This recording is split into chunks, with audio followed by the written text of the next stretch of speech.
बहुत प्रकार से गोपियों ने, मुझे प्रसंग भी मेरे पास अधिक है और मुझे कथा भी समय से ही बंद करना होगा, इसलिए बस हम लोग क्योंकि आज विवाह की कथा दर्शन कर रहे हैं, तो हम लोगों ने दर्शन किया कि गोपियों ने उद्धव को समझाया, देखो भाई तेरा ज्ञान मेरे ऊपर हावी होने वाला नहीं है, चलने वाला नहीं है, तू अपना ज्ञान भाई तेरे पास रख, और तू यहाँ आया क्यों है बस ये मुझे बता दे।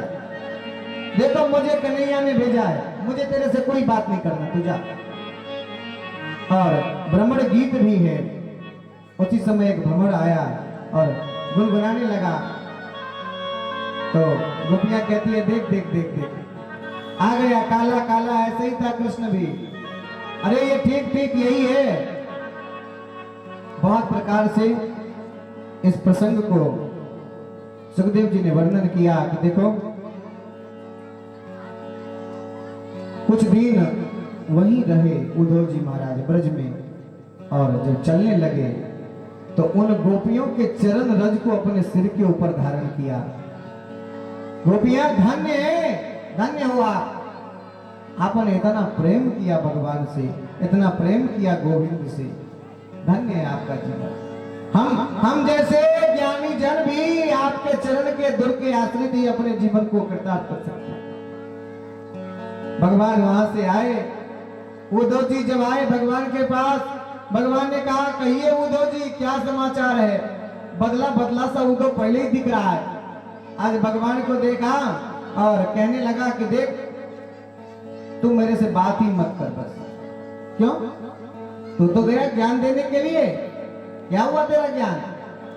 उद्धव जी ने कहा कि तुम इतने निष्ठुर हो, ये मैंने आज देखा है। अरे हृदय के अंतर्भाव से जिसने तुम्हें अपने प्राण से अधिक स्नेह किया, प्रेम किया, तुम मुझसे छोड़ करके आए झूठ बोल करके, 1 से 2 दिन, 2 से 3 दिन, और आज बरसों बीत गए और तुम फिर भी गए नहीं। भगवान समझ गए, उद्धव बस हम यही चाहते थे, हम यही चाहते थे। और उद्धव भगवान की वार्ता पूर्ण करने के बाद सुखदेव जी कहते हैं महाराज इधर अक्रूर जी हस्तिनापुर गए और उधर जरासंध जो कंस के ससुर हैं उसने भगवान के ऊपर चढ़ाई कर दिया। 17 बार हार गया। 18वें बार दीवार पर चढ़ते चींटी को देखा। देखो कई बार ये होता है कि हम जल्दी हार मान लेते किसी चीज से, हार नहीं मानना चाहिए, कर्म करते रहिए, हो ना हो एक दिन अवश्य सफल होगा। 18वें बार दीवार पर चींटी को चढ़ते देखा कि 17 बार चढ़ करके गिर पड़ी चींटी, लेकिन 18वें बार जब प्रयास किया तो चढ़ गई। और यही बात छू गया कि यदि मैं भी एक बार और प्रयास करूं, क्योंकि हार गया था, थक गया कि नहीं अब नहीं लड़ना, लेकिन चींटी को देख करके मन में आया कि नहीं, यदि ये 17 बार गिर करके हार करके यदि 18वें बार में सफल हो गया तो हो ना हो हम भी हो जाएंगे। और अब की बार ब्राह्मणों को बिठाया है और बंद कमरा कर दिया, कहा कि देख मैं यदि कृष्ण से अब की हार गया तो तू बचेगा नहीं एक भी, और यदि जीत गया तो तू जो चाहे तो मैं दूंगा तुझे। भगवान को पता लग गया कि जरासंध ब्राह्मणों को बिठा करके आया है, और भगवान आज उन ब्राह्मणों के मान को रखने के लिए, संतों के मान को रखने के लिए भगवान रणछोड़ हो गए। आज भी गुजरात में रणछोड़ भगवान की पूजा होती है। बोल रणछोड़ भगवान की।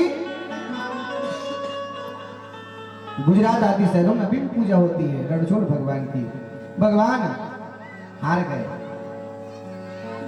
किसी ने कहा ये वास्तविक हार है, बोले नहीं, यदि ब्राह्मण न बैठाया होता तो हारता बिल्कुल नहीं भगवान, लेकिन आज ब्राह्मण के प्राण संकट में है तो भगवान, इसलिए तो बिंदु जी ने कहा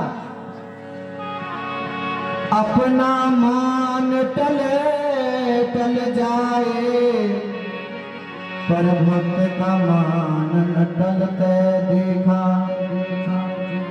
अपना मान टले टल जाए पर भक्त का मान न टलते देखा। भगवान हार गए और शहरे छोड़ दिया। जाकर के द्वारका में नदी के टापू के बीच में एक अपना बनाया नाम द्वारकाधीश। आज भी जानते सभी लोग द्वारका जी को। बोल द्वारकाधीश भगवान की जय। और कहते हैं कि भगवान वहां रहने लगे।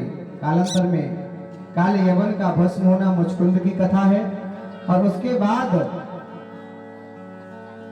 इधर महाराज विदर्भ देश के जो राजा हैं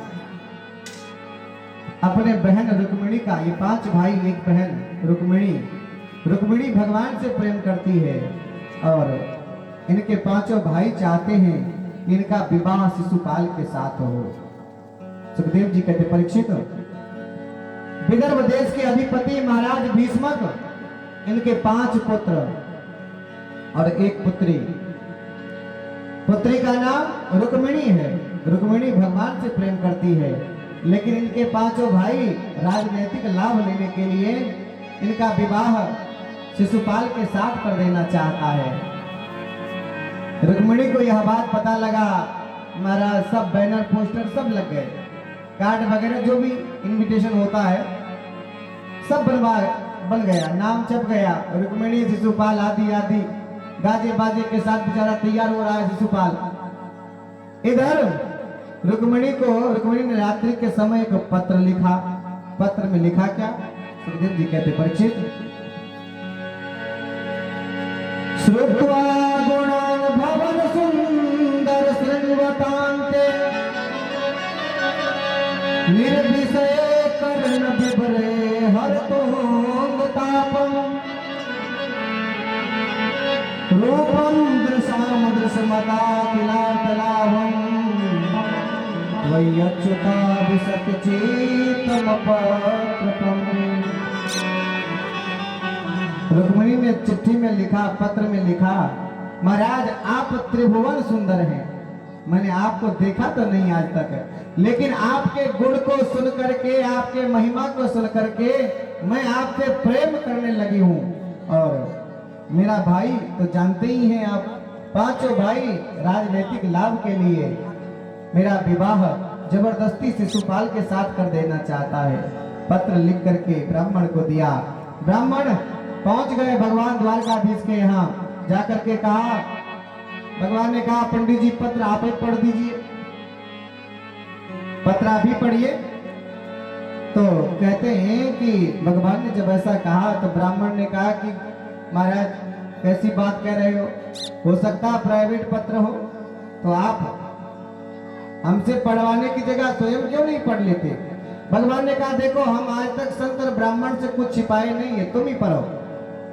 ब्राह्मण ने पढ़ करके सुनाया है। भगवान तुरंत अपने रथ पर सवार हुए हैं और उधर रुक्मिणी गौरी पूजन के लिए चली है, क्योंकि पत्र में स्पष्ट लिखा कि मैं गौरी पूजन के लिए जाऊंगी, आप मेरा हरण मंदिर से ही कर लेना, नहीं तो मैं घर जाऊंगी, मेरा विवाह शिशुपाल के साथ होगा। भगवान तुरंत चले, पीछे से बलराम जी आए, अरे लाला रुको रुको, जब तक कहे रुको रुको तब तक तो भगवान चल दिए। पंडित जी से पूछा कहो कहाँ गया? पंडित जी ने कहा देखो एक पत्र आया है। कहां से? विदर्भ देश के राजा के यहाँ से। तुरंत समझ गए बलराम जी। बलराम जी ने अपना हल मुसल संभाला कि हो सकता है भाई मारपीट भी हो जाए, तो तैयारी के साथ चलना चाहिए। वो तो ऐसे चला गया। इधर शिशुपाल तो भगवान के ऐसे शत्रु हैं कि पूछो नहीं, हमेशा गाली देता है, पानी पी पी के गाली देता है भगवान को। लेकिन भगवान ने भी कह दिया देखो 99 तक क्षम्य है, 100 गाली तक भी दिया तो ठीक है, लेकिन 101 जिस दिन हो गया उस दिन हम इसको छोड़ेंगे नहीं। तो गाली देने के क्रम में भी ये ध्यान रखता है कि अतिक्रमण न हो, 100 के ऊपर न जाए। शिशुपाल 2 दिन पहले अपने कुछ लोगों को भेज दिया, जाओ रुक्मिणी जी की रक्षा करना और ध्यान रखना, बिल्कुल सतर्क रहना, हो कभी भी आ सकता है, और आ जाए तो आज छोड़ना नहीं, अब की बार मार देना है बस। और महाराज शिशुपाल के सैनिक आज गौरी पूजन के लिए चली है। मैं एक छोटा सा निवेदन कर दूं कि यद्यपि हर जगह कहना भी नहीं ऐसा लगता है, लेकिन फिर भी कई देने में उचित होता है। पहले के समय में जब विवाह की एक विधि बनाई जाती थी कि कल विवाह होना है, उससे पहले जो बिटिया होती थी उसको गौरी पूजन के लिए भेजा जाता था। अब डेंटिंग पेंटिंग के लिए पार्लर में, और हमारा चाहे सुर्ख नखा भी हो, लेकिन पार्लर में चली जाए तो फिर देखो पूतना बन करके ही आती है बाहर। और आज ज्यादातर झगड़ा इसी का है। एक बार एक लोग मुझे मिले, कहे महाराज मैं ठगा गया, मैं तो ठगा गया। मैंने कहा तू कैसे ठगा गया भाई? तो उसने कहा देखो मेरे साथ धोखा हो गया। मुझे रात को लड़की दिखाया, इतनी सुंदर दिख रही थी, सुबह तो मैंने देखा तो मैं डर ही गया उससे। पहले एक व्यवस्था बनाई गई थी, बिटिया को धर्म के रास्ते पर चलने के लिए गौरी जी से आशीर्वाद लेने के लिए भेजा जाता था। अब नहीं, अब पार्लर में भेजेंगे, और वहां से महाराज डेंटिंग पेंटिंग करके आई। अब पता चला 2 दिन के बाद डेंटिंग पेंटिंग खत्म, फिर झंझट शुरू। अरे मैंने देखा था कुछ और, अब मिला कुछ और। इसका कलह ज्यादा हो गया है समाज में, इसलिए इससे बचा जाए। जैसा हो वैसा दिखे, ज्यादा ठीक रहता है। हम जैसे हैं वैसे दिखे, ज्यादा ठीक रहता है। गौरी पूजन के लिए चली है, इधर भगवान रथ लगा करके पहले से ही वहां बैठे हुए हैं। शिशुपाल के सेवकों ने देखा, अरे वो तो आ गया। तो एक ने कहा तो आ गया तो मेरा क्या, बैठने दो अपना, बस केवल ध्यान रहे रुक्मिणी को लेके जाने ना पाए। यदि रुक्मिणी के साथ कोई बात होती है तो हम लोग उसके बीच में आएंगे, ठीक है। सब देख रहे हैं भगवान की तरफ, इतना सुंदर भगवान का स्वरूप है। और शिशुपाल गाजे बाजे के साथ आने की तैयारी कर रहा है बारात में। इधर गिरिजा जी का पूजन किया है रुक्मिणी जी, और जैसे बाहर आई झट से भगवान ने रथ पर बिठा लिया। और इतना तेज रथ महाराज, क्या कहना। जो सेवक हैं शिशुपाल के, सेवक लोग कह रहे हैं कि रे देखो कितने सुंदर ये दोनों घोड़े हैं। एक कहता है इनके कान देखो कितने सुंदर हैं, एक कहता है इनका रंग देखो कितना बढ़िया है, एक कहता है इनके बाल देखो कितने अद्भुत हैं। तो दूसरे ने कहा कि तुम बाल में उलझे हो, कितना सुंदर रथ है ये तो देखो। तो एक ने कहा कि तुम लोग बड़े मूर्ख हो, तुम लोग बड़े मूर्ख हो। क्या हो गया? अरे इस रथ में बैठे हुए दोनों सावर और घोड़े जोड़ी को तो देखो, कितने सुंदर जोड़ी है ये। भगवान चले जा रहे हैं, और इधर ये लोग आपस में वार्ता कर रहे हैं, देखो देखो घोड़े की चाल देखो, कितना अद्भुत चाल है इनके। बगे जा रहे हैं भगवान। और इतने में हुआ क्या, शिशुपाल के दूत आए, इन्होंने कहा अरे शिशुपाल स्वयं भी आ गया। कहाँ है रुक्मिणी? अरे महाराज वो देखो रथ में जा रही है। शिशुपाल ने लगाया जोड़ का थप्पड़, अरे मूर्ख तुमको यहाँ किस लिए बुलाया गया था? तो रुक्मिणी की रक्षा के लिए। तो रुक्मिणी कहाँ है? वो रथ में जा रही। तब याद आया वो तो भगी जा रही है। और महाराज भगवान आगे गए, पीछे से रुक्मिणी आया भगवान के साथ युद्ध करने के लिए। बलराम जी ने समझाया, देखो भाई अब हम ठहरे संबंधी हो गए हैं, तो जरा ख्याल करो, लड़ने झगड़ने से कुछ मिलने वाला है नहीं, तो मेल मिलाप कर लेने में ही फायदा है। और आज रुक्मिणी पहुंची है कहां? द्वारका को दुल्हन की भांति सजाया गया है। और आज रुक्मिणी जी को भी बहुत दिव्य तरीके से सजाया गया। संतों ने बड़ा सुंदर गाया, आओ मेरी सखिया मुझे मेहंदी लगा दो, मेरी सखिया मुझे मेहंदी लगा दो, मेहंदी लगा के मुझे ऐसी सजा दो, मेहंदी लगा दो मुझे ऐसी सजा दो, मुझे श्याम सुंदर की दुल्हन बना दो, मुझे श्याम सुंदर की दुल्हन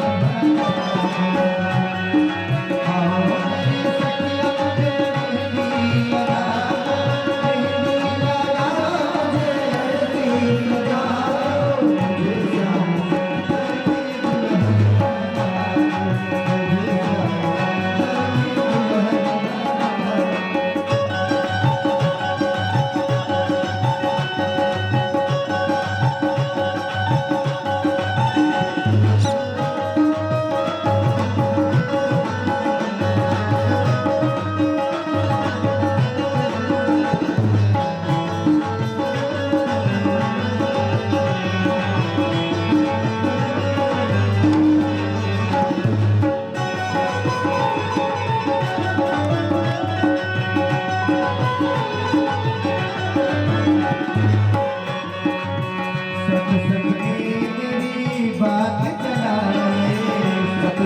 में